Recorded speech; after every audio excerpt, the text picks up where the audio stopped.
The Lifestylist, Episode 91, featuring Dr. Kelly Brogan.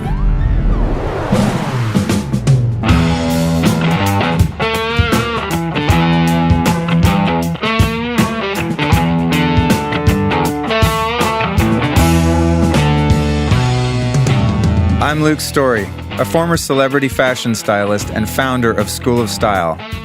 For the past 20 years, I've been relentlessly dedicated to my deepest passion, designing the ultimate lifestyle based on the most powerful principles of health and spirituality. The Lifestylist Podcast is a show dedicated to sharing my discoveries and the experts behind them with you.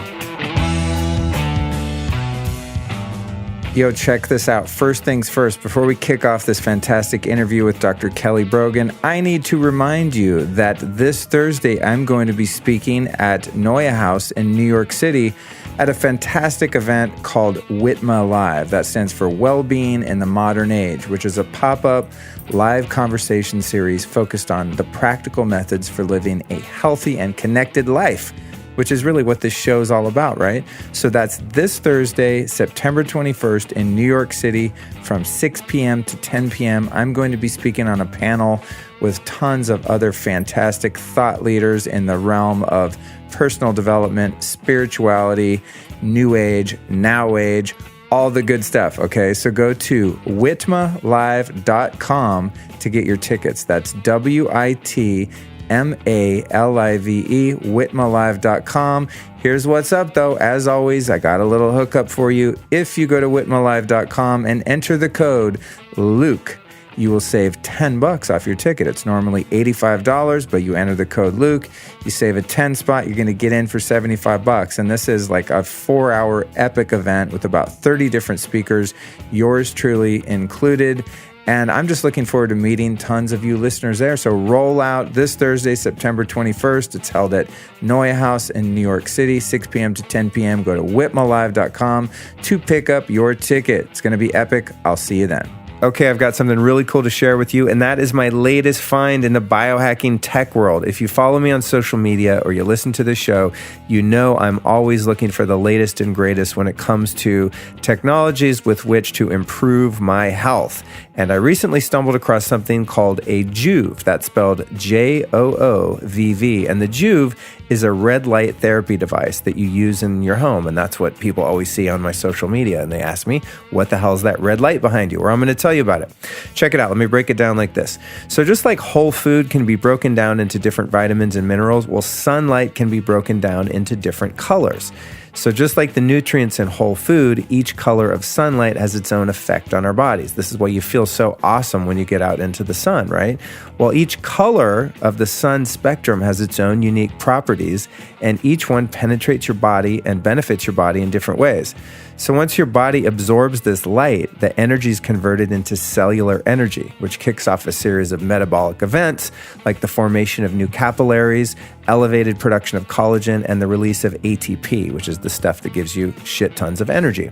So red light therapy sounds a little crazy, but it's been approved by the FDA, and its effectiveness is studied all over the world. So basically in the world of science, medicine, biohacking, it's irrefutable that red light therapy really works. Some of the benefits include repairing sun damage. Now, I'm someone that likes to get out in the sun as much as possible, and I don't want to look 85 years old when I'm still in my 40s. So it reduces wrinkles, it enhances muscle recovery and peak performance, heals acne and other blemishes, fades scars and stretch marks, speeds up wound healing. I just used mine to actually heal a dental implant that I got, and that shit was healed up in like 3 days. It was crazy, and it increases testosterone production. So it's a really cool technology. Essentially, you just stand in front of this really powerful red light. It feels really good. It only takes a few minutes a day, and the benefits are insane. Like, my energy is off the charts. So if you want to check it out, here's the deal. Go to joovv.com. That's JOOVV.com. And as always, I've got a hookup for you, $25 off if you decide to order one of these gadgets for yourself. The audience code that you want to put in the cart is a Lifestylist. So that's $25 off using the code Lifestylist. The website is joovv.com, the next level of red light therapy. It's also worth noting that these units on the professional medical side can cost upwards of $50,000 to $100,000. So the guys at Joovv have figured out a way to make this affordable for the consumer in-home use model, and their units start at under $1,000. It's pretty rad. So again, go to Joovv.com, enter the code LifeStylist, and save $25 off your order. This episode is brought to you by my friends over at Organifi. I discovered this product a few months ago, and it has changed the game for me. Everybody knows that green juice is good for you, right? Here's the deal, though. A couple disadvantages to your average cold-pressed green juice. A lot of times it comes in plastic, not good. B, it's usually loaded with sugar up to 25 grams, which is basically like drinking a green Coca-Cola. Not happening. Next is they go bad. You can't leave it sitting out, and they're really bad for travel. So I love my green juice. That's cool. Cold press. I get the sugar-free ones. I'm into it. But Organifi makes a green powdered superfood that comes in these little packets that are portable and you can take with you. So I keep them in my car and in my bag, and on demand, anytime I have a bottle of water, I can pour one of these in there and have an instant green juice. Alkalizing, energizing, gives you mental clarity. It's fantastic. It's loaded with 11 superfoods. A lot of the green powders not only taste gross and are overpriced, but they'll have like 200 ingredients. And I'm always thinking, how much of each ingredient is actually in there, okay? These 11 superfoods are the important ones that you need, like turmeric, chlorella, wheatgrass, spirulina, mint, moringa, ashwagandha, lemon, beets, matcha green tea, and coconut water. And it's sweetened with monk fruit, so it's got a 0 glycemic index. It's fantastic stuff. So if you want to check this drink out, work on your health in a way that actually tastes good and is super convenient, here's what you do. Go to Organifi.com, that's with an I, Organifi. Enter the code LifeStylist and save 20% off your order. You guys know I always give you a hookup if I'm going to tell you about something cool that I discovered. So again, go to Organifi.com, enter the code LifeStylist at checkout, and save 20%. It's really good stuff.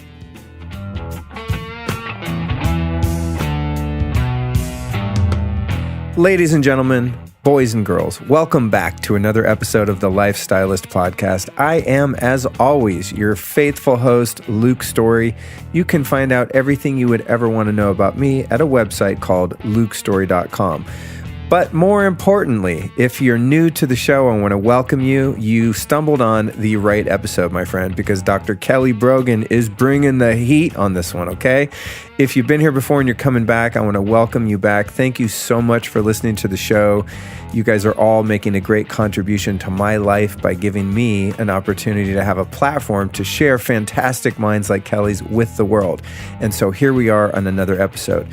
Kelly Brogan is a psychiatrist based in New York City who is, I guess, what you could call really an alternative doctor, in the sense that in the way that a functional medicine really looks at the root causes of disease in the body, Dr. Brogan looks at the root causes of what we might call mental disorders, mental illness, depression, anxiety, things like that, from a holistic standpoint. So not so much treating the symptom, but the root causes, which to me, in my life, has been an effective formula for overcoming many of the difficulties that I've faced, not the least of which being my own depression and anxiety issues, for which I have sought professional help at various times throughout my life. So I've been to therapists, I've been to psychiatrists. At one point, I was even myself prescribed medication for, I don't even know what the diagnosis was. I was just screwed up.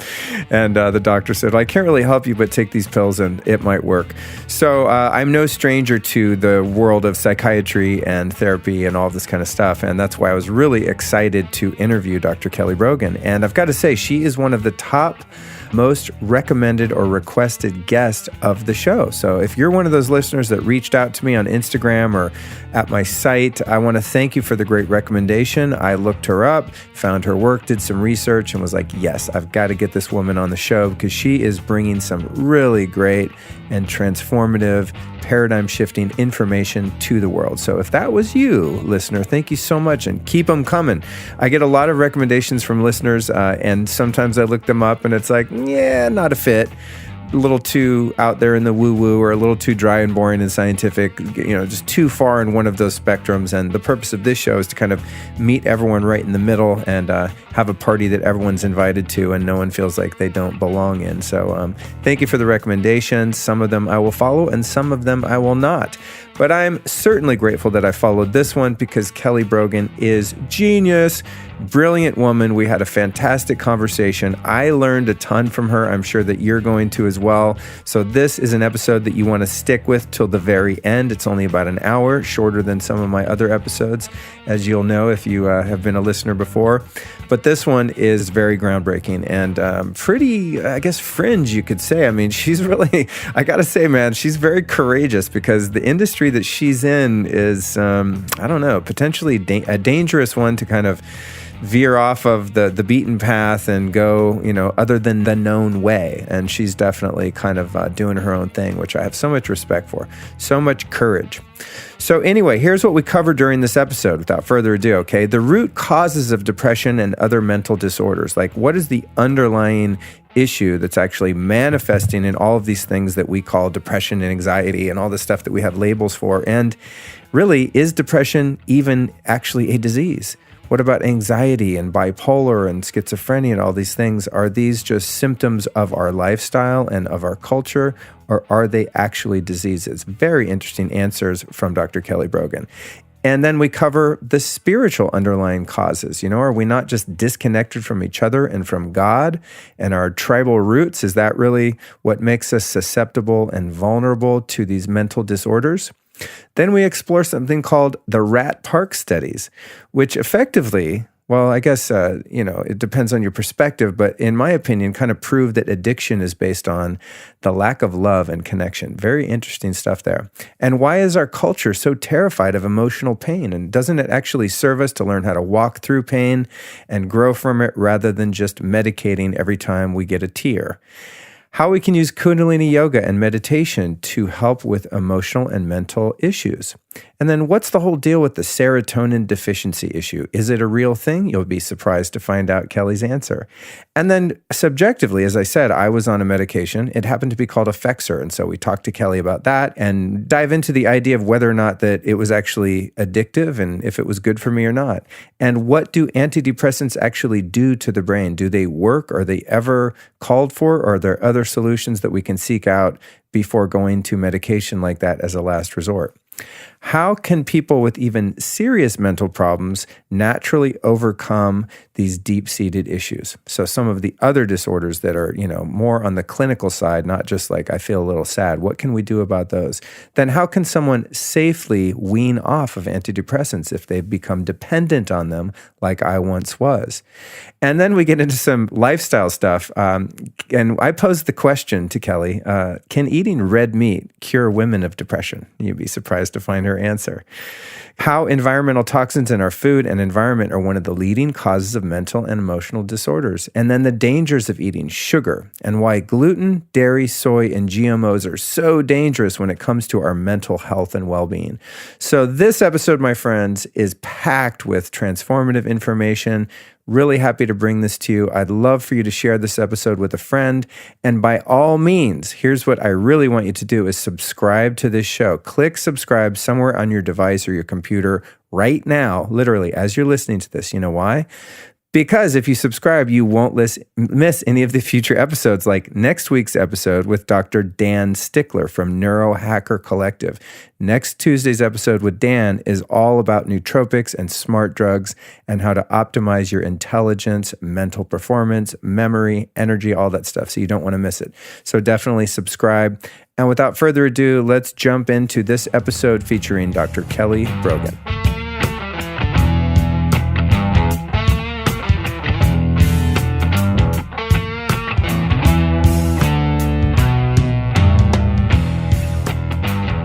Kelly Brogan, MD, is a Manhattan-based holistic women's health psychiatrist, author of the international and New York Times bestselling book, A Mind of Your Own, and a co-editor of the landmark textbook, Integrative Therapies for Depression. She completed her psychiatric training and fellowship at NYU Medical Center after graduating from Cornell University Medical College and has a BS from MIT in Systems Neuroscience. She is board certified in psychiatry, psychosomatic medicine, and integrative holistic medicine, and is specialized in a root cause resolution approach to psychiatric syndromes and symptoms. She's medical director for Fearless Parent and a founding member of Health Freedom Action. She is also a mother of two. Welcome to The Lifestylist, Kelly. Total pleasure to be here. Thank you. Yeah, it's great to see you. I'm excited to dive into this topic of depression, medication, all this kind of stuff. I get some requests for this periodically, and it's something that I really haven't talked about. I mean, we've talked a lot on the show about general spirituality and, emotional and mental issues and things like that, but not from the standpoint of psychiatry, which is really cool. So I'm excited. I'm talking to one of the top dogs on this particular subject. One of the biggest mouths, maybe. Yeah, well, I mean, and I also have a little bit of a personal history in this area from the patient perspective. So I'll probably touch on that a little bit too, because I got side railed by some medication for about a year early on back in the day. So I want to touch on that. So you've got a book out, A Mind of Your Own, which is wildly popular. And as we were just saying before we started recording, you're like everywhere putting out so much great information. So I'm excited to nail some of this down. So starting out, let's just dive right in. In your opinion, is depression actually a disease? Is it a real thing? Like actually depression, not other mental, psychosis issues, but the idea that we have of clinical depression currently. Well, I'll level up and actually include every single mental illness diagnosis in this conversation we're about to have, and acknowledge that I was trained to believe what I would wager 85% of the world has been indoctrinated to accept, which is that mental illnesses like diagnosable depression, or as it's called, major depressive disorder, is actually a biological phenomenon. So it is a disease in the ways we think about diseases. So we think about diseases as being probably something you inherit, your aunt killed herself, your uncle's schizophrenic, like your mom was in bed for 4 years of your adolescence, that kind of a thing. And then at a certain point, unpredictable point in life, it just strikes. And then once it does, the imbalance is identified and diagnosed, and then you really have no choice but to take medication probably for the rest of your life, because since it's so built into you, and it really has also at the same time nothing to do with you, your life circumstances, your daily habits, your relationships, the greater context of your being, then all you can do is manage the chemical problem, right? So that's what I was trained to believe. I was really into that concept. I got really into studying how psychiatric medications work, or at least the stories that were told about that. And I was, in the early days of my practice, almost like a cowgirl, like a cowboy, throwing 4 or 5 meds at a given patient, and just sort of like it was like an artistic expression. It's like a really that's how it works, because we don't have any tests, right? You don't go to an internist or a psychiatrist and get tested for a diagnosis of mental illness. You just have a conversation, and it's almost, unfortunately, at the level of like a Cosmo magazine quiz, and you can be labeled for life, literally. So I have come to the conclusion after, nearly a decade of taking a very deep dive on this subject, that all of these terms, these mental illness diagnoses, are just descriptive phrases. They're just symptoms. And so it's, depression is a symptom the way a fever is a symptom. Knowing you have a fever doesn't tell you why you have a fever, nor does it really tell you what, if anything, you should do about it, right? It's this totally non-specific expression of some effort your body is making to respond to a perceived stressor. And that's it. That's the beginning and end of it. And then how it is personalized to you is really where the journey comes in. I think what's really interesting about you as a thought leader in this area is that you're not some new age kook like living in a tent in Sedona. You're actually a psychiatrist. You're highly educated. I'd have a hard time maybe trusting someone's opinion that's so against the norm. You know what I mean? Because what you're saying on many levels too, that the establishment is pretty radical, but you actually know your shit and you're educated. So I love your perspective on this, because I everything I've ever read of yours or anything you've put out, I've listened to tons of your podcasts, you as a guest, and I agree subjectively with everything you say, but I come from more of the woo-woo side and just, the spiritual side, not the medical. So I really appreciate your point of view. And you're so right about the diagnostic process. I remember, this is going back probably 18 years. I had just gotten sober. I was on a number of different really hard illicit drugs, and I went to treatment and all of that. I was a full-blown alcoholic. And then maybe like a year into my early sobriety, I was still just a total basket case. And I was really perplexed as to why, I'm supposed to be happy now. Like I stopped being a bad boy. I sobered up. I'm doing yoga. I meditate. What's the problem? And I literally was suicidal. And so I went to a, really highfalutin psychiatrist in Century City. It was $350 for 45 minutes. And I walk in and I remember the sort of intake that I did with him. He's like, well, do you ever have a hard time concentrating? I'm like, yes. He goes, do you ever feel bad about yourself? Yes. Does your mind just like go and go and go and you can't stop thinking? I'm like, yes. He basically described like just common, common manifestation of living in our society and not having a really spiritually rooted life, and also eating a totally inflammatory diet. And so he's like, oh yeah, perfect. You have depression. And then he got me on something called Effexor. I don't know if you're familiar with that medication. Yeah, it's very familiar. And it was the weirdest experience because I remember he warned me. He said, well, there's a couple of things that are going to happen. A, all of the symptoms that you're describing, which are just like called human life, to me, are going to go away. But I want to warn you, your sex drive is going to tank. And I'm like 26 years old at the time, and I was terrified of that. But what's weird for me is it had the opposite effect. Like my sex drive went crazy, and I also got totally addicted to that stuff. If I started to like come off the Effexor, I just started going mad. And he would like leave me little samples at the, like the front, not the front desk even, like almost in the bushes in front of this medical building, and it was like, I was like, this feels like when I was on drugs, like paging the dope man to go get, my stash from him. And it was like, it was so scary because I really felt like I was an addict again, and then to wean off was such a weird process. So from that experience, I was like, wow. And I've been hesitant to recommend people that, are in recovery and stuff like, hey, get off meds. Like I never tell anyone that, but my own experience was like, oh my God, it made everything worse except my sex life. It was great for that.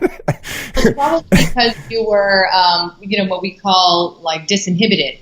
Because there were a couple of big reveals in my preliminary research around, sort of what I didn't learn, and I should just say I took a real left turn right after my residency. So right after my training, because of my own health experience reversing a seemingly irreversible, potentially chronic illness, I was like, wait, what? There's more to this story. And I started to do my own research. And two of the big reveals that I learned about were, one, the totally unpredictable, welcome to New York, there's a little sound effect for you, the totally unpredictable potential for actually all psychotropics, but specifically anxiety medications like Valium, Xanax, Klonopin, those kinds, and antidepressants like the one you mentioned, to cause impulsivity. Right, so the impulsivity can look all sorts of ways. It can look like what we would describe as hypomania or mania, or it can look like violence, like suicide and homicide, and not to get too inflammatory too quick into the show, but, there are people who have devoted their entire lives to cataloging media-making events of mass violence, including school shootings and infanticide and, the German Wings pilot, taking a plane down, and have documented without exception that each of these individuals was either recently started on a medication or recently and abruptly taken off. So that could have been, a small part of it. And the other part, the big reveal for me was the dependency element, because I remember sitting with a senior doctor when I was on the wards at Bellevue here in New York. And I remember a patient saying, well, I'm worried about getting hooked on this antidepressant. Like, should I be worried about this? And the teaching doctor, the senior doctor, totally patronizingly basically looks at him and he's like, would you be worried about being addicted to your eyeglasses? As if we have any evidence whatsoever, that we are actually reversing a known imbalance, because, 60 years later, we still don't have that science, let alone that we've ever studied its habit-forming nature. So it wasn't until actually several years later in 2014 that the first paper I ever came across was published. basically beginning to identify that the withdrawal phenomenon for these medications is real. It's not, that patients are crazy. It's not that, their original illness is coming back and look, you see, you should never try to taper it because you need it. That's of course right. That's how it's framed usually, is like, well, see, you're going crazy because you're off your medication. For me, I'm like, no, I'm actually more crazy coming off the medication than I was before I went on it. There are literally millions of people around the globe, and this is one of my great advocacies, is just raising awareness, right? Because if your doctor who prescribed you initially had just sat you down and said, listen, here are the things we know. You may never be able to come off this medication medically, physically, right? That may not be possible. Of course, I believe anything is possible, but it would have been a realistic statement on some level. We have no real idea how this medication works or whether it's going to help you. The basics, analysis of the statistics suggests that placebo effects account for most of what we observe to be the impact of these medications. Controversial statement, I know.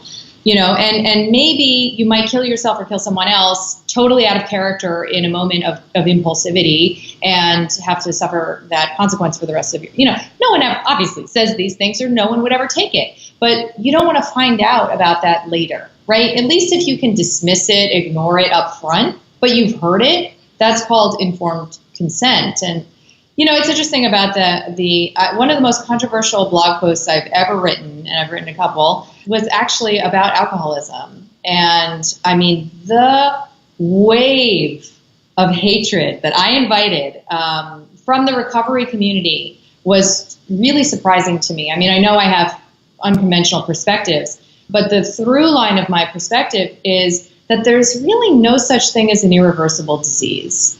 I don't believe that. And that's because in my own practice, with my own eyes, I have witnessed almost every chronic disease on the map be totally reversed. I believe it's possible. So why would alcoholism, so to speak, be, an exception? And really, what is it? Is it just another psychiatric diagnosis? Is it just another label we are putting on a root cause that hasn't been identified? And, so Krishnamurti has this quote that it's no sign of health to be well adapted to, a sick society.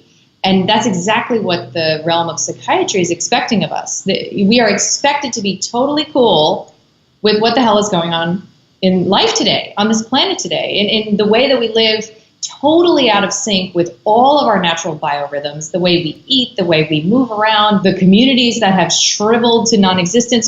It's a problem. And in my experience, people who experience depression or are diagnosed with depression are like the canaries in the coal mine. You're sensitive. You feel it. You feel it in your soul. Your soul just says, no, I'm not participating in this, And you feel it in your body, like where you're super sensitive to toxicant exposures, deficiencies in your diet, much more sensitive than others. So you're sensitive on a body, mind, and spirit level. And instead of, exploring that with some degree of curiosity about what it could mean to you to have that kind of sensitivity, how to work with it, how to channel it, how to heal it. Instead, it's just a lifetime label that's slapped on you, and then the chemical straitjacket is put on. And if you can't see it from that perspective, it probably means that there is something that you're getting out of being sick, and I know that's like potentially a harsh thing to hear, but we do get something out of being sick. We get something out of having a label. We get something out of being a victim. And one of the things I'm often criticized for is, shaming people, right? Like, suggesting that they could if they just wanted to do better, they'd do better. But I believe that until you take responsibility for something, you can't change it. If you have no responsibility for it, well, have a nice life, because that's apparently it.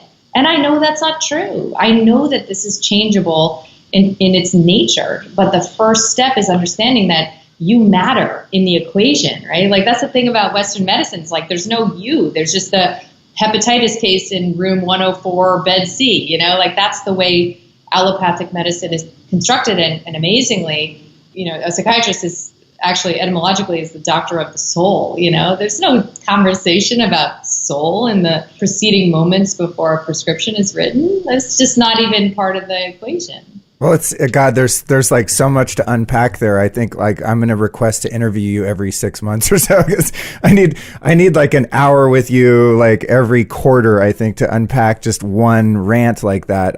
First off, I just want to say, from one rebel to another, I really respect the courage that you've displayed and sort of standing up and having a voice with all of this, because I'm sure that there are many other people that have made these observations within the medical and psychiatric community that are too afraid to speak out. I mean, it's a pretty ballsy thing that you're doing, especially considering the immense power of the pharmaceutical industry and, you know, the whole like dark Illuminati, you know, situation going on there. So first off, kudos to, you know, having the courage to have your own voice and not being politically correct, which I really respect. So to the core of this issue then, because what happened for me was I realized, wow, I'm addicted to this medication.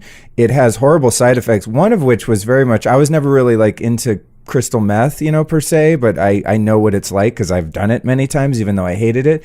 It was better than being sober. And when I was on meds, I used to like drive around the alleyways of Hollywood and pick up discarded furniture and then go home and refinish it for like 16 hours. Like I literally was like on amphetamines, you know, that's the effect it had on me and all the addiction. So eventually I weaned off it. And then what cured my depression was getting a spiritual teacher this dude was a biker in his 50s from Louisiana. And he just taught me about spiritual principles and about how to stay in the now and just very fundamental basic things about prayer and, you know, achieving some sort of relationship with a higher power of some sort and just really basic stuff, just basic recovery principles, you know. And lo and behold, I became happy and was never depressed ever again, you know. So it's like, what, did I have a chemical imbalance? No, I was just living in a way that was destructive psychically. And I like what you said just about not only the chemical exposure and the food and all of the stuff, but it's just we lack that sense of community. There's a lack of like human connection and love. And are you familiar with the work of Gabor Mate?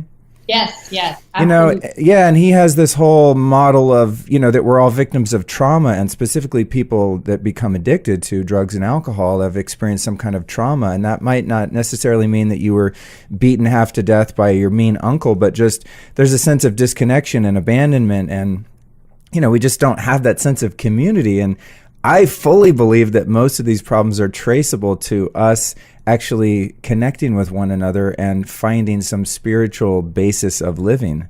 Marianne Williamson's last book, Tears to Triumph, went into this deeply. You know, it was amazing, much like your work, more from a spiritual point of view. But it's like, no, the problem is not brain chemistry. The problem is a lack of connection to something real. You know, it's a lack of like self-understanding. You know, it's like, so exactly. Connection on all these levels, though, right? Because it's connection to your body. It's coming back into a harmonious state, a truth with your body. It's connection, you know, to the people around you. It's connection to nature.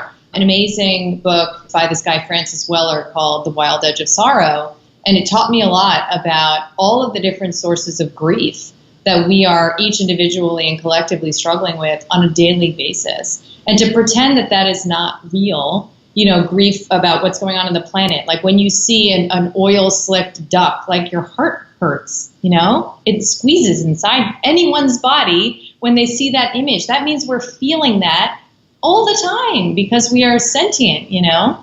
So ranging from that to ancestral stuff that got passed down to us, ranging to the loss of our tribe, you know, that we're meant to wake up to like 40 sets of eyes in the morning and not just like our iPhone, and the acknowledgement that something is deeply wrong is not available to the Guild of Psychiatry. There's no acknowledgement that anything is wrong. So in fact, then something is just wrong with you. I imagine you've heard of, and if you haven't, I'll summarize it really quickly, but there's these Canadian studies called the Rat Park studies. No, I'm not. Enlighten me. Just really quick, because it's like a big topic, but so basically the idea is that, and these are old studies, but some of the most important in the addiction realm I've ever heard of, totally redefined my understanding, and were the cornerstone of that article that I wrote. So you can take a rat, we all know, right? You put it in a cage by itself, you give it cocaine or water, it's going to addict itself to the cocaine until it dies. That's sort of obvious because cocaine is so addictive and it's dangerous, whatever. If you take that same rat, right? And instead, you put it in what they call a rat park. So like rat heaven. They can have sex and he can play and he's got wheels and, stuff to entertain himself. And you put the cocaine in the water and food. He will not touch the cocaine. You can even addict him in isolation and then put him in the rat park and he will voluntarily detox himself in the rat park. So what does that mean? That means that, alcohol or cocaine or texting or porn or shopping or whatever you want to call it, that's not where the power is, right? And that's my main sort of like gripe with a lot of recovery thinking is that they demonize the drink, right?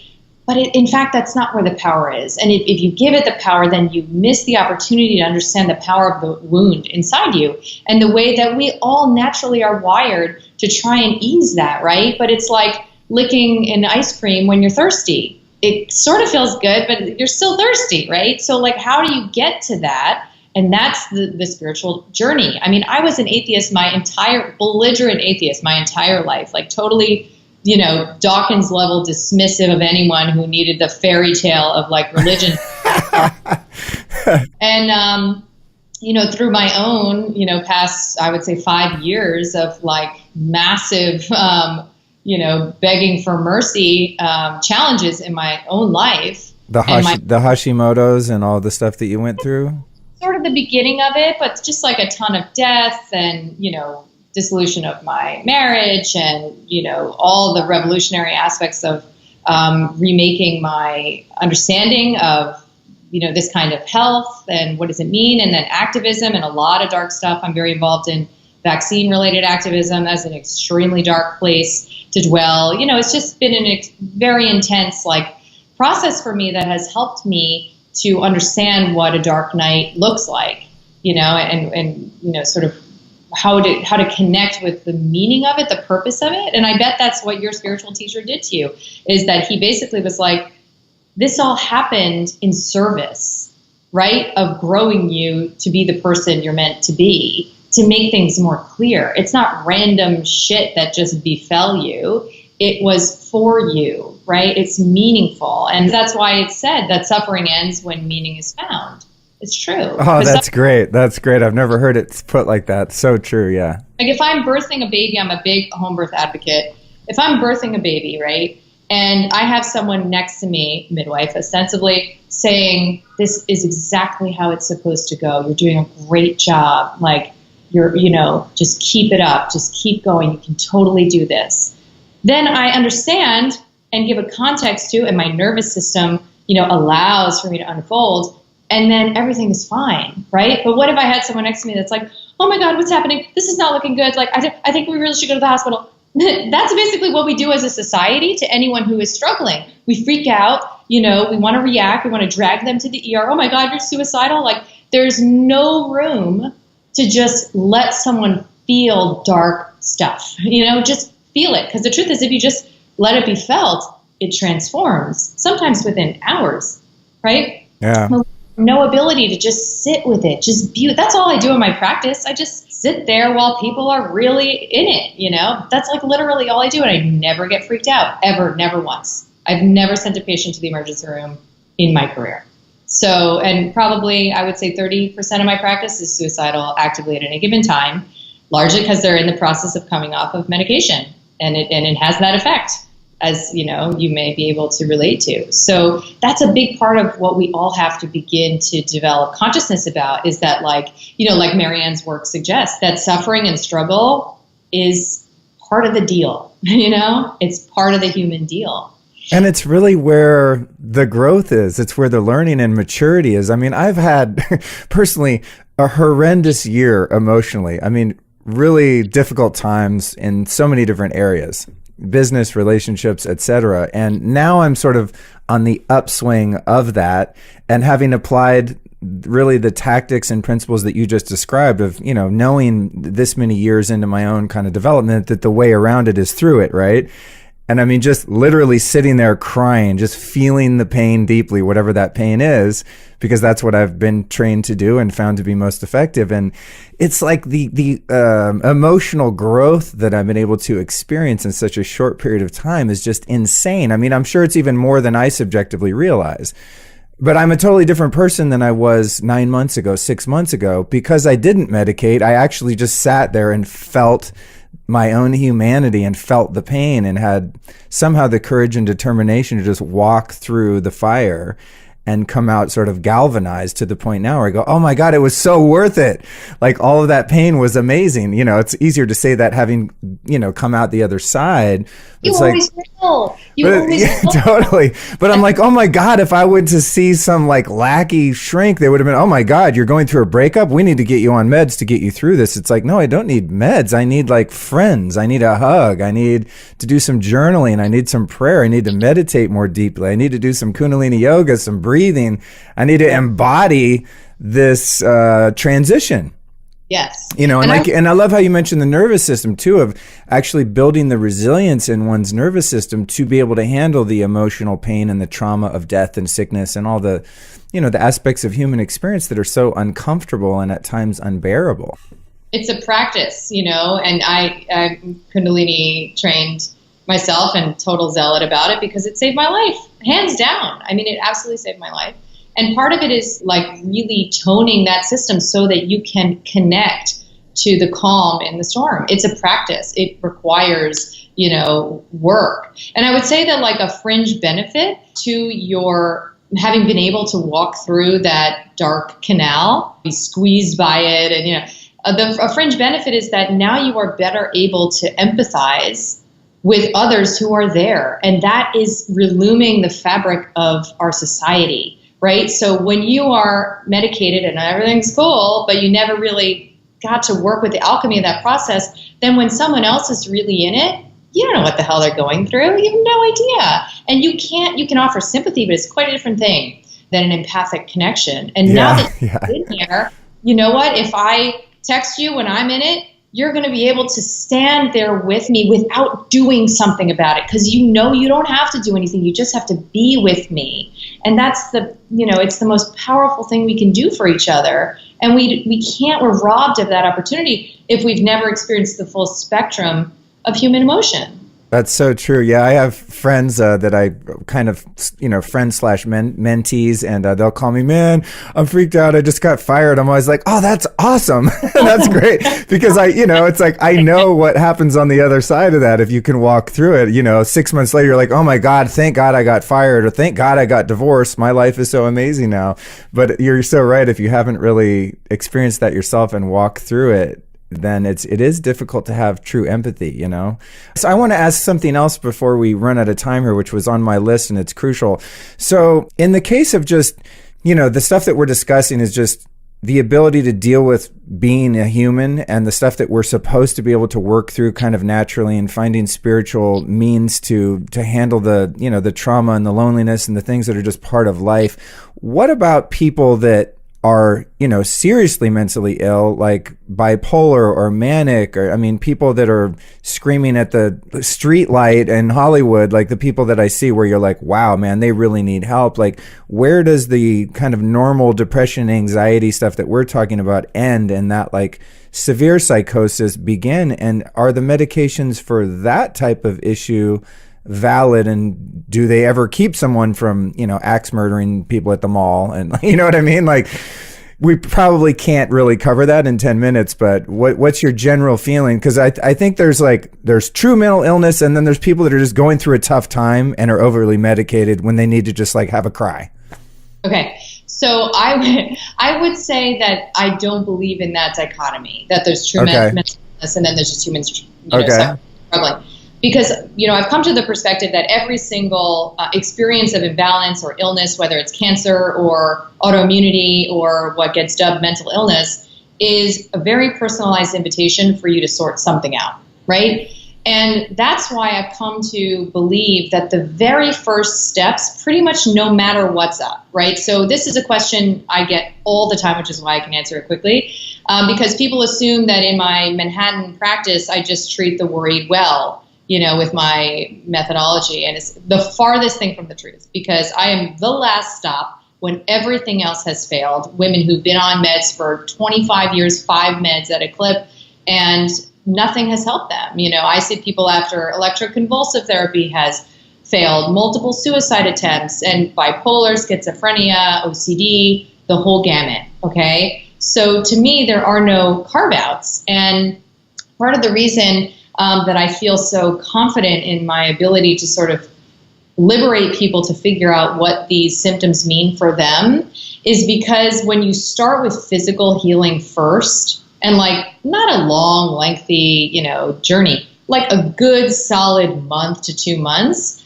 of very strict compliance with a ritualized self-care, let's say, that involves, and the diet conversation gets a little intense, but that involves a specific diet that involves detox. So in my practice, I use coffee enemas that I learned from my mentor and other modalities, basic stuff, skin brushing, etc. That involves daily meditation. It could be prayer. It could be, thinking about a leprechaun. I don't care, but it needs to be every single day. And I have people start with 3 minutes. So that's these things are non-optional. And what's really amazing is that the sicker someone is, the more they're able to do it. Because you would think, oh my God, if someone's got a knife to their throat, how they're going to do that? Come on. That's what you do when you're on a spa vacation. It's so not true. The sicker someone is, and I've started to video document, all of these cases because I wouldn't believe it if I heard it. But the sicker someone is, the more ready they are to just get with these basic pillars. And why these are important is because we have evidence to suggest that some people who have a gluten sensitivity, for example, they don't just get a little fat, they get totally psychotic and delusional. This is precedent in medical history has already been set to show that for some people, that's how it manifests. Sometimes if you're thyroid, you have autoimmune thyroid conditions, guess what? You develop postpartum psychosis. Sometimes if you have B12 deficiency, you attempt to commit suicide 7 times and you get a diagnosis of dementia on top of it. There are very real reversible physiologic problems that can masquerade as psychiatric diagnosis. So we just want to clear all those off the table, and the body is so resilient that it doesn't take long. Then we get a clearer picture of what's psychospiritual, right? So then we get a clear picture of whether or not there are complex patterns, the role of trauma, the role of the different contextual elements of your life, the things that are wrong, you're just waking up every single day trapped and unempowered in a job that means nothing to you, and you just pop a spring, and this is for some people how it looks. There is also a segment of the population who have special capacities and special abilities. They have visions, they hear voices, and in another cultural context, they would be guided by an elder or a shaman to understand how to work with those gifts. But of course, in this culture, we have literally diagnostic terms for every single, spiritual capacity that's out there. We have a name for it, and it's considered a symptom. So, that's, I would say, a small component, but it's a relevant component. And there are movements online, like a website, Bipolar or Waking Up, that speak to this possibility that, in fact, you just need help managing that energy. So you need to work with a shaman, you need to work with a spiritual guide. And so the array of different primary drivers gets simplified when you start in this stepwise fashion. And, the more delusional or psychotic someone is, the more we need the help of other family members or friends. And sometimes that can be a challenge. The hardest patients I have in my practice fit that description and have no one in their life. How can that not be a part of the problem, right? But it becomes very challenging because you need support. You need your whole community, family, friends, lovers, on board with this process to hold the space for you. That's interesting that you talk about kind of starting with the physical and eliminating, agitators in your environment, toxins, food, et cetera, and starting with the physical. I find that that's also the easiest buy-in for people. When I work with people in coaching and just people that listen to my show, they always want to the low-hanging fruit is the physical stuff. What should I eat? What should I not eat? And they actually are more inclined to fix the outside sort of physical stuff, which I use as a Trojan horse to kind of hook people and then start working on the inner stuff. Because it all does go together. I mean, you can't be eating aspartame and MSG and gluten and all this shit and then try to meditate and like be in a good mood. Like you have to get your biology sort of sorted out, right? In my own yoga teacher training, literally they were like serving Nabisco cookies. I was like, people really, there's integration is arguably the highest form of spiritual actualization. Like when all of your stuff is saying the same thing, right? Moving in the same direction. This is an aspirational goal for most of us. So it's not, unexpected that we would have blind spots. Of course, we're going to have blind spots. But for the spiritual community, I find that embodiment, sensuality, like acknowledging the body as a portal is really not a common perspective. And in the more physical realms, functional medicine, et cetera, there's just lip service paid to spirituality. So right. Of that is we're creating that territory. That's what these conversations are about. You're so awesome. Like I love the way that you approach all this stuff. It's very cool. Very cool. It resonates deeply. Have to interrupt this wonderful interview with Dr. Kelly Brogan for a moment, you guys, because I have an exciting announcement. I am giving away 2 free tickets to the upcoming Bulletproof Biohacking Conference, October 13th through 15th in LA. I'm going to be there. I've been there the past 2 years. This is by far the most badass health and wellness conference in the world. It happens once a year in Los Angeles, and you, my friend, might just be there. Here's what you have to do to win your 2 tickets, one for you, one for a friend, valued at $1,000.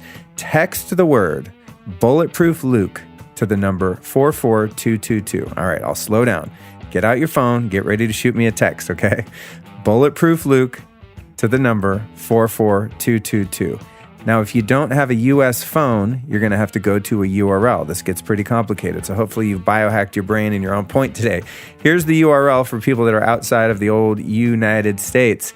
It's bit.ly/bulletprooftix. That is spelled bit.ly/bulletprooftix. So that's www.bit.ly/bulletprooftix, okay? Otherwise, as I said, make it easy on yourself, make it easy on me. Open up your phone, text the number 44222, and in the body of your text, put the word Bulletproof Luke. The winner will be announced on October 9th. If it's you and you get those tickets, you'll be notified by email. All you have to do, though, is make sure you come up and say what's up to me. I'm going to be running around that conference like a madman all 3 days. I'll be easy to find. I'll be interviewing people, running around doing videos and acting a fool. Make sure if you're the one that wins, you and your friend come up and say hi to me. I'd really like to meet you, okay? So Bulletproof Luke to the number 44222. Biohacking Conference, October 13th through 15th in Los Angeles. Without further ado, now back to this enlightening interview with the lovely Dr. Kelly Brogan. As we get closer to ending this, I've heard you talk about how you've cured people by getting them to just eat red meat, which to like someone... I was hoping this wouldn't come up. No, I mean, I'm fully on board with that. I was a vegetarian for 10 years and I was a mess. I mean, like psychologically, my blood sugar was all over the place. I mean, now looking back, I can totally see what the problem was. Now that I eat a primarily ketogenic diet, like my mood is more stable, my energy is more stable. What are some of the most inflammatory foods or personal care products that people typically use that they could start eliminating? And what are some of the more stabilizing things that they could add to their diet? Great question. You could literally do this in 1 week and have an experience, although my sort of mandate recommendation, whatever, is a month. But the biggest contaminating substances like in our diets are going to be the kinds of foods that really like are the licking of the ice cream, right? That are addictive, that really sort of like hook you into that roller coaster, right? So it's the obvious culprits. It's sugar, refined sugar. So in my, sort of approach, things like honey or maple syrup or naturally occurring sugars are typically totally fine. But refined sugar is a different animal. Fake sugars are a different animal. And then surprisingly to some, the proteins in wheat, so gluten, gliadin is the protein, and a protein called casein in dairy, so not eggs, and it's very, very low in butter, actually have brain-based opiate-like effects. So it's no mystery that these foods are legit addictive. It's not just, it just tastes good and it's harder for you to give them up than broccoli. So pizza is basically an opiate is what you're saying. I am saying that, and tell me that doesn't make sense. That's why it feels so good to get like a good gourmet pizza. It's like, oh my God. Yeah. Exactly. So, so sugar, gluten, dairy, and then GMOs, soy and corn are really pretty problematic. Of course, pesticides in general can be, but if I were to pick, 4 things, it would be that. Then comes like the liquid stuff, so what is your relationship to coffee? What is your relationship to alcohol? Like, what is it like to just drink water for a week of your life? And coffee can be a very, very big issue, not for everyone, but if you have anxiety or sleep issues, it's a no-brainer. And trust me, you're going to feel so much better. I used to drink 6 cups of coffee a day when I was in training, every single day. Wow. And I was tired all the damn time, And since giving it up now, it's like 9 years ago, I have like a surplus of energy. It's problematic.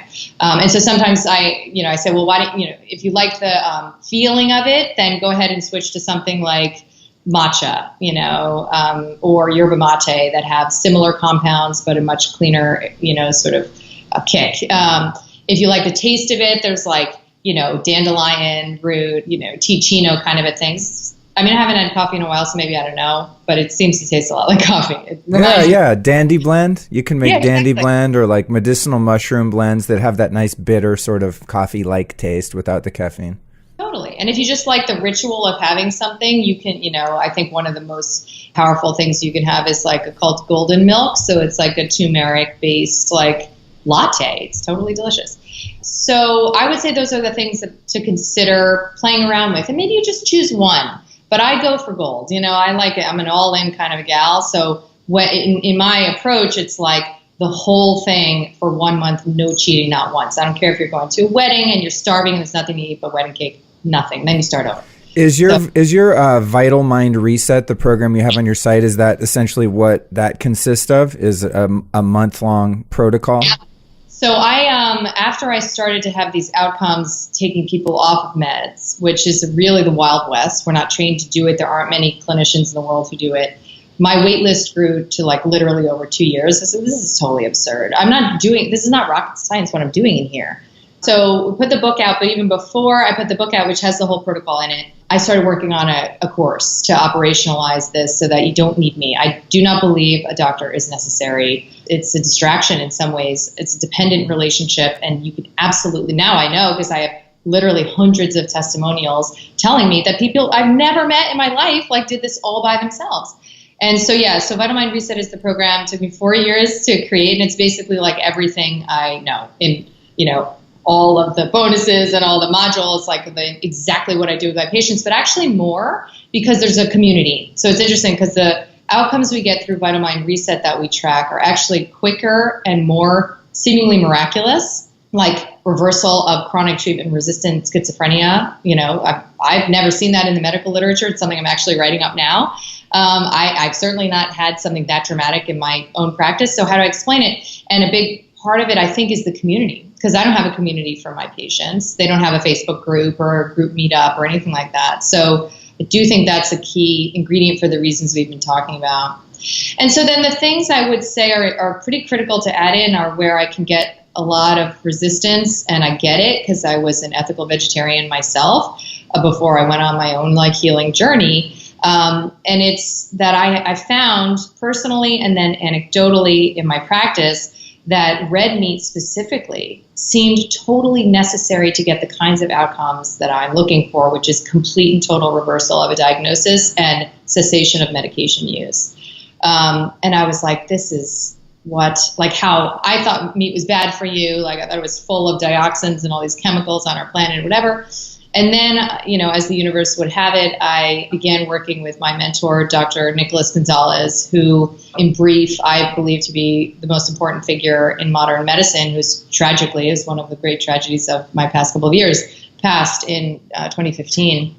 And basically, he helped me understand that the people that I work with are of a certain kind of nervous system dominance called parasympathetic dominance. So these are like creatives, right? These are the canaries I was talking about. And they will never get better from things like, hypothyroidism, overweight, allergies, asthma, and depression, ADHD, multiple chemical sensitivity. They won't get better without red meat. And then the people on the other end, people with breast cancer and colon cancer and heart disease and diabetes, those are sympathetic dominants, and they should not be eating red meat. So isn't that interesting that it's not a one-size-fits-all, but that there is a collective grouping? And what I really try and encourage is after this template that you begin to listen to what the hell you want to eat. Because you're the only one, there are expensive tests on the market, allergy testing. I don't subscribe to any of it because you will know. Do you feel like eating red meat twice a day? Do that, right? Of course, make sure that it is sourced ethically for just about a million reasons, and do that. If you feel disgusted by the notion, not because you've been brainwashed into thinking it's bad or evil or whatever, but your body just says no, listen to that. But do that exploration after a month of just clearing the slate so you can feel and hear and listen for those signals. That makes perfect common sense. And thank you for that. I fully am on board with all of that. As we come to a close here, what's the deal with your online workshop, the Calm Body, Clear Mind? And how does that differ? Because I know you have a big launch coming up and I'm sort of excited to check that out myself. I have a big mouth, but I really don't like camera and photos and media and all this stuff. So I've been generally pretty avoidant of doing excessive online videos and stuff when I don't have to. And so I decided to try something new that I've been resistant to trying, move into my discomfort. And I, professionally filmed a workshop, which I've never done before. And it's a 4-part workshop, and it's basically super usable tool. So how do you get off coffee? Part of this conversation, it's focused on brain fog. The first one is, the second one is on anxiety. The third is on mindset, and the fourth is on what exactly do I do with patients.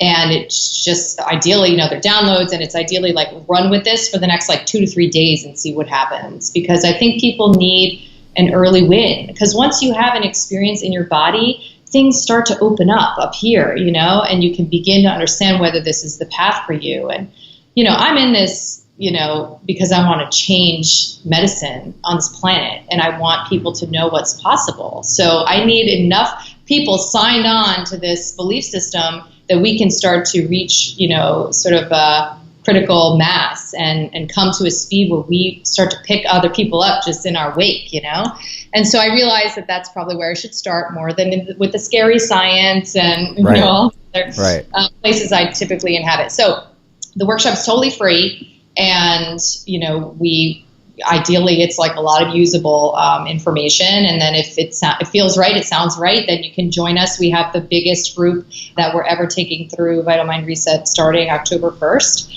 And I'm just super pumped to see what that feels like, because cool. It matters, to do it together. Accountability, just that idea, it's time, now. It's no season. Yeah, that's awesome. Well, I really appreciate the work you're doing, and we're of course going to put that in the show notes and the newsletter and all that stuff.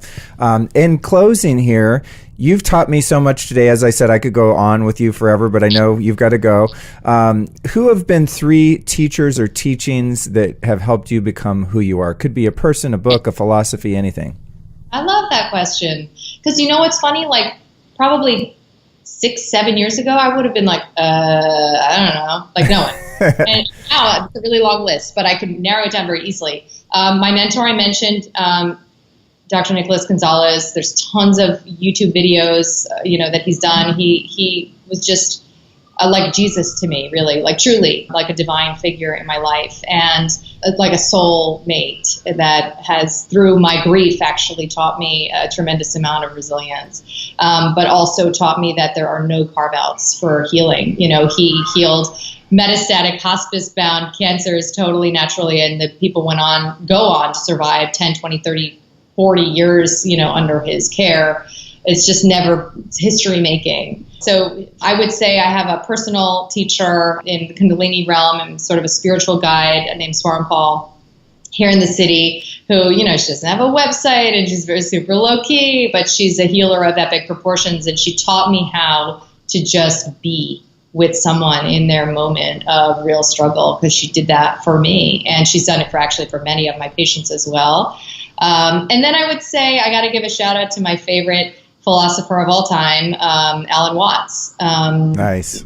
British philosopher who has, if I'm sort of like just off, I'll literally just put on a YouTube of his, and his voice. It's like I must have been like, I imagine like I dated him in a past life or something. Because if you were so lucky, yeah. Yeah, right. But, there's just something so deeply soothing about him and his perspective. He just brings this like levity to all the hardest stuff, but he's so wise, and he's informed my own philosophy around mental health, like in a very intense way. That's awesome. Surprisingly, you're the first one that's name checked Alan Watts as an influencer teacher. And like that one's so obvious. I can't believe more people haven't said that. So that's cool. It's a great reminder.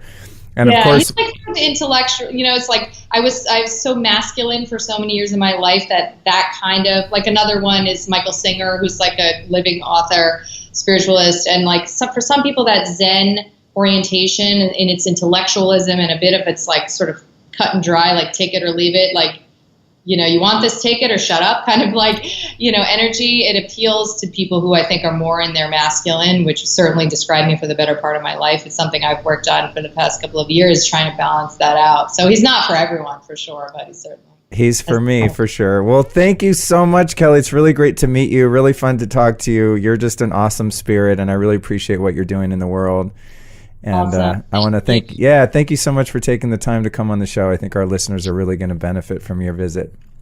Total pleasure. And, as you noticed and noted, for me to speak to like mind is actually a rare opportunity. So this has been totally delightful. Thank you. Awesome. Thank you so much. And we'll do whatever we can to support your upcoming launch. I'll put some stuff in the intro and show notes to make sure that people are aware of what you're doing and can get over there and check it out. Cool. All right. Take care. Have a great day.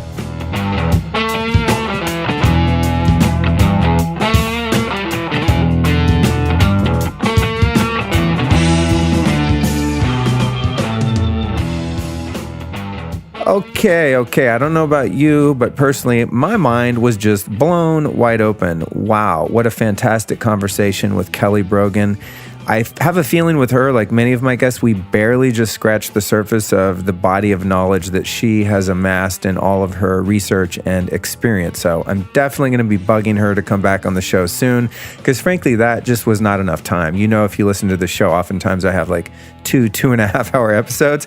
If I ever wrangle her for an in-person interview, I guarantee you that shit's going to be a couple hours, because I just really enjoyed spending time with her. We have so much in common, and she just has such a wealth of truly enlightening information. So thank you, Kelly, if you ever hear this, for joining me on the show. You're fantastic. The work you're doing in the world is just absolutely making a really positive impact, and that's awesome. Okay, for those of you listening, thank you so much for joining. Listen, I get a lot of great feedback. People always DM me on Instagram. People email, and they're like, oh, I love the show. It's helping me so much. If you truly love the Lifestylist podcast, you know what would be a great thing for you to do? It's a really small ask. All I want you to do is to reach down to your app or your computer, whatever you're listening to my voice on at this very moment, and click on send, share, copy, paste, screen grab, something to that effect, and send this episode to one friend that you think would benefit from this invaluable conversation brought forth by myself and Dr. Brogan, okay? Just share this with one friend. Super easy, okay? Now, if you're into biohacking and you're really down with the health and wellness scene and you want to come network and mastermind with a bunch of kooks like me and Dave Asprey, then I am going to remind you now to enter the contest to win 2 tickets, not 1, but 2, that's valued at over $1,000 to the upcoming Bulletproof 5th Annual Biohacking Conference, October 13th through 15th in LA. I'm going to be there, and you might be there too. How you enter is like brain dead easy, you guys. Just text the word Bulletproof Luke to the number 44222. If you're out of the US, go to www.bit.ly/bulletproof That's bit.ly/bulletproof-ticks, or just text Bulletproof Luke to 44222 if you've got a US phone, and you are entered to win, and I will announce the winner, which hopefully is one of you. Well, I know it's going to be one of you. I just don't know which one, on October 9th. Okay, the rest of you have a great day or evening wherever you are in the world, and please don't forget to share this episode with one friend. Thank you so much, and I'll be back at you next Tuesday.